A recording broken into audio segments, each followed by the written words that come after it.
Greetings! In today's video, we're gonna do something a little bit different. I find that my creativity regarding being able to draw is always on a kind of a cycle. There are moments where everything goes really well and I can come up with a lot of ideas that work out fine. But also there are moments where it's more of a struggle. And right now I'm in one of those struggle moments, which is not ideal when it comes to making demo paintings or, trying out sets with a drawing. So I've been doing a lot of swatching, and this is what you're gonna see throughout this video. I'm gonna be showing some swatches I've made lately and some mixes. It's color exploration in a way. So I'm really sorry that I don't have something very content heavy or very informative for you guys today, but I know I like looking at swatches and color mixes, and I thought maybe you guys like it too, hopefully. The first spread of mixes that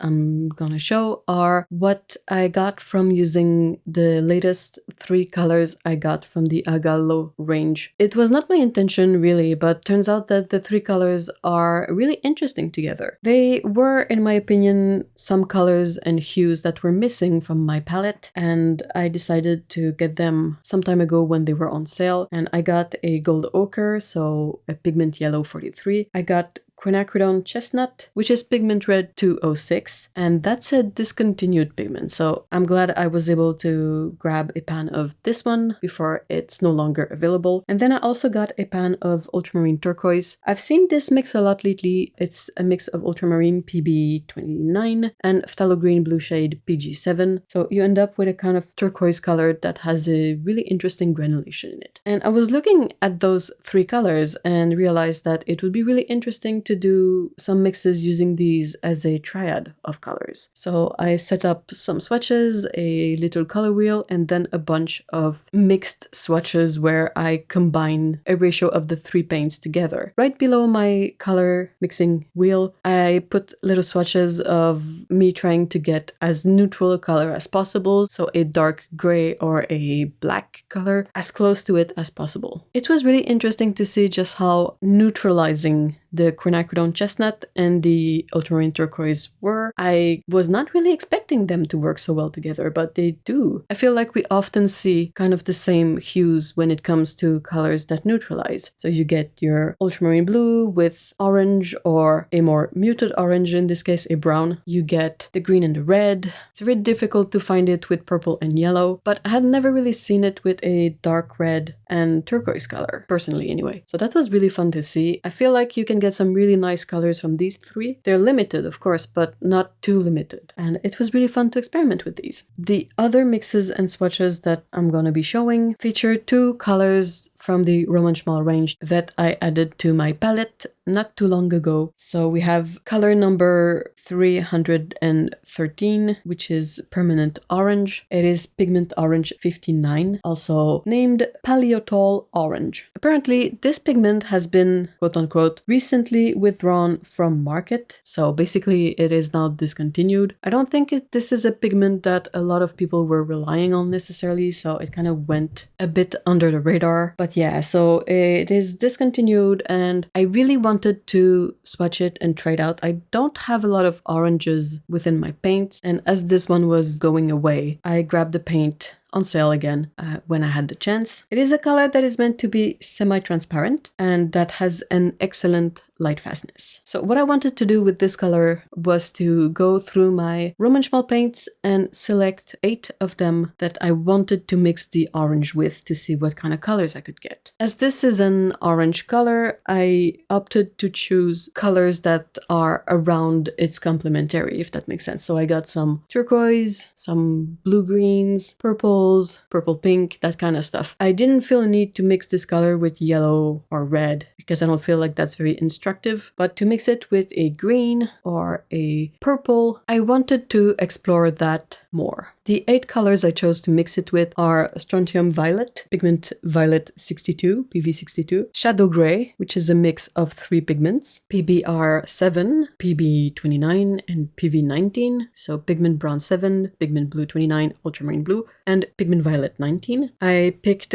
Cobalt Sea Blue, which is a cobalt color made from PB28, Pigment Blue 28, Quinacridone Purple, PV55, Phthalo Green Blue shade, PG7, Phthalo Turquoise, PB16, Prussian Blue, PB27, and Manganese Violet, PV16. I wanted some colors to be granulating, some colors to be really transparent and smooth, and just to see how this orange plays with those colors. As it's a pigment that's supposed to be semi-transparent, I wasn't sure just how much opacity it would bring into the mixes, so that was something that I wanted to test out as well. I'll try to show the mix as well because I think there's a lot of interesting things that happen there with the way the pigments mixed and all of that. And hopefully you will find some interesting mixes in there for you as well. Then I also did the same thing with a second color from Roman Schmal, which is the color 315 Cadmium Orange. It is pigment orange 20, so PO20. And I was curious about this one because I recently painted with Schminke's Shadow Gray, which is different from Roman Schmal's Shadow Gray. Schminke's is a mix of PO20 and PB29, Ultramarine Blue. So I wanted to get the cadmium pigment that would match technically in number